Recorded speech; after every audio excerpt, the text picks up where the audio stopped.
Welcome back to semester 2. Why is that not going full screen? There it goes. Okay, so unit 2 starts with a look at chromosomes and genomes and genes and the DNA. So without further ado, let's get stuck into it. It's a big semester. This first topic is all about genes and alleles and how they create a genome. We look at homologous chromosomes. That's important for species. We look at ribosomes and sex chromosomes, to karyotypes, and this process called meiosis, which is an extension of mitosis, and leads to spermatogenesis, production of sperm, or oogenesis, production of eggs. But we'll come back to all of that as we move along this term. So, genes and the genome. There's a lovely little wallaby there. So our characteristics or our traits are inherited. That is, we pass from one generation to the next. Our hair colour, eye colour, how well we digest our food, produce enzymes for doing that, how well we produce insulin to take care of sucrose, all that sort of stuff. So all these things are inherited from our parents, which they inherited from their parents, and we call this heredity. When we look at the genes, we're looking at the structure of the DNA and the proteins that are coded for by particular genes. So the genome is essentially then defined as a whole set of genes held by the organisms or by a species. So genes and alleles are basically terms used to describe the same thing. So originally there's what we call a wild type allele. So it's the original gene. And if we only ever had the wild types, we'd all look identical. But as mutations occur and changes happen across time, all these little variations produce different versions of the original wild type allele or gene. So when you inherit an allele from each parent, your genotype, your personal genome for that location, is made up of a combination of their different alleles. And so the lovely photograph here is of two members of the same species. This is the eastern quoll, which we've used to breed here at Woodleigh. The fawn coloured one is the standard Victorian form, because they live in grasslands, and the dark ones found more commonly in Tasmania because they live amongst darker heathland. But you find both colours in both locations. All these are different alleles for hair colour. So there's no real difference between the animal at all, apart from the fact that it has different hair colour, and the hair colour makes sense in its environment. So as long as those mutations are useful, like this mutation here, then that new allele will take its place in the genome.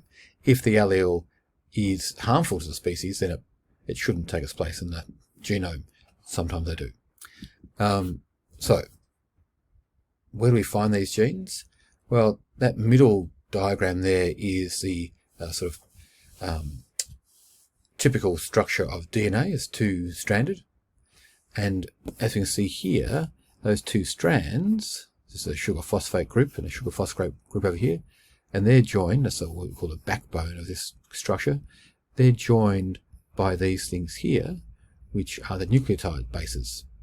And so you've got, in this case, I always forget which one's which, but adenine and thymine always join together, cytosine and guanine always join together, and you just got to remember which ones have 3 pairs and bonds and 2 bonds. I always forget.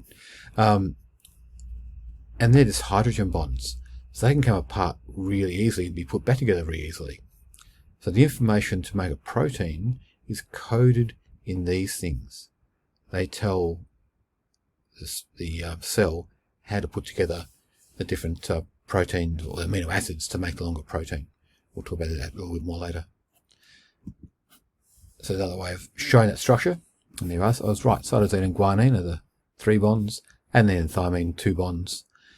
Here's the sugar phosphate backbone. We call this anti-parallel. You'll see, we see it. It's on there at all? No. You often see this 5-3- thing. And that side here is running 5- to 3-, and this side's running 3- to 5-. We call that anti-parallel. So they're parallel to each other, but actually running in different directions when you read them. The 5- holds a free phosphate group. So that's 5' there, holding a phosphate, I think. Yeah. And the 3' holds a hydroxyl OH group. Not really, and there it is. There's a 3'. There's a 3' to 5', 3' to 5'. So just showing us, how this chemical structure occurs. So DNA, you've got 2 meters in every one of your cells. It's a massive, massive molecule. Cut them to 46 pieces.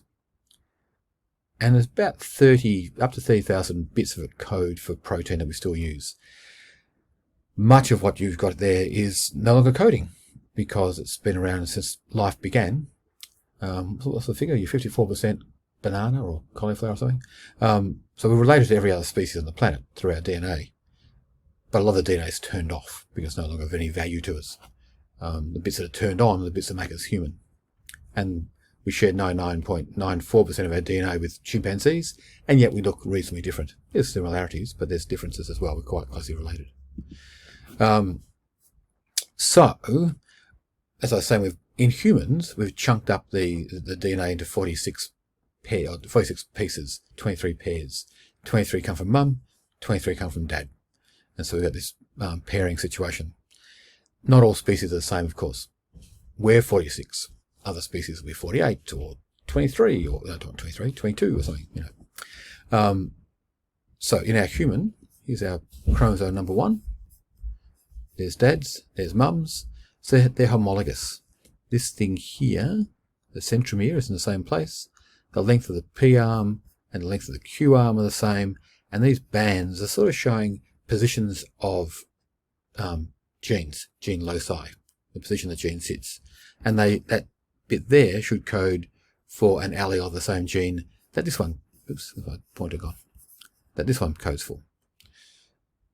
And so you've got 23, well, we've got 22 sets of homologous pairs, and one that's homologous in women, but not homologous in men. We'll get to why that is in a moment.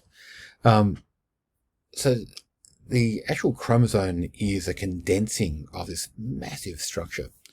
So here's our bit of DNA. As I was saying, end to end is 2 meters long. You've got to pack that inside a cell, inside the nucleus of the cell. In our case, could be eukaryotes. Remember eukaryotes? So this stuff is wound around these little beads here to make chromatin. They're then packed together. Those sections are then looped up, and then it's condensed even further. So that little bit there is this bit here. So it's just been really packaged up, which means to read the information held here, you've got to unpackage all that. So it's a process when the cell is at some risk of getting damage. Mutations might occur here. We'll talk more about that when we get to talk about mutations and how things arise. But these are, this is how this thing gets packaged. This is chromatin, as it's known. So here's again another picture of that. Here's our chromosome where we can see the actual DNA, and that's packaged right up. These histones, what we wrap everything around. And there's your centromere.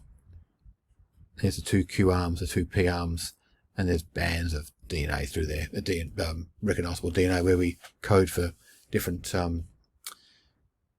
genes.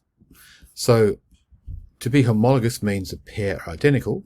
To be non-homologous means a pair are not identical. So if they're non-homologous, they wouldn't have the same genes present at different places. They wouldn't share the same centromere. Their P and Q arms would be different length. So with that information, we can build things called karyotypes. And I'm looking at that, and I know I'm looking at a male. And that male is ostensibly normal. So I've got chromosome number 1, that's our longest chromosome. Chromosome number 22, our shortest chromosomes. And these we describe as the autosomes. And then I know this is a male because he's got 1 X chromosome and 1 Y chromosome. So that 23rd pair is not homologous. They're not the same. They don't carry the same genes. They're not the same length. And the centromere position is quite different. This one's almost at the top. That one's roughly halfway along. In a female, if this was a female, then there'd be 2 of these, making the 23rd homologous pair. This one's ostensibly normal because there are no extra chromosomes or missing chromosomes. Everyone's paired up nicely. Doesn't mean there's no mutations in there. We can't quite see those. But for some conditions, we get a condition known as trisomy or a condition known as monosomy. So a chromosome is being lost or a chromosome is being gained, and this can cause all sorts of problems, which we'll look at as well. Now, this process to make these things is called meiosis. We looked at mitosis last semester, and so if you look at it, you can see mitosis happening again, really, can't you? So we've been through gap 1, we've done synthesis, we've done gap 2, and then we have 2 sets of all the chromosomes, and we do prophase 1, metaphase 1, so condensing, being able to be seen, metaphase 1, lining up on the equator, anaphase 1, out to the poles, being dragged in on the spindle fibers, and then telophase 1, we form these 2 new daughter cells. But instead of going to cytokinesis, this then becomes prophase 2, so being able to see the chromosomes, into metaphase 2, lining up along those equators, into anaphase 2, being pulled by spindle fibers towards each end, and then in spermatogenesis, that results in 4 daughter cells. But these 4 daughter cells are different. They're now haploid. So the intent of mitosis was to grow the cells, but we'd end up with diploid cells. Here, the intent is to get haploid cells. So you're passing on this is spermatogenesis, in sperm, 1 set of chromosomes only. In the female, in oonogenesis, only one of those 4 daughter cells survives. The other 3 are lost. Only one matures to become an egg. So some more variation there. We'll have a look at what that's about later. And that is a nice little opening up for the first part of topic 1. And I'll chat more to you about all this in class.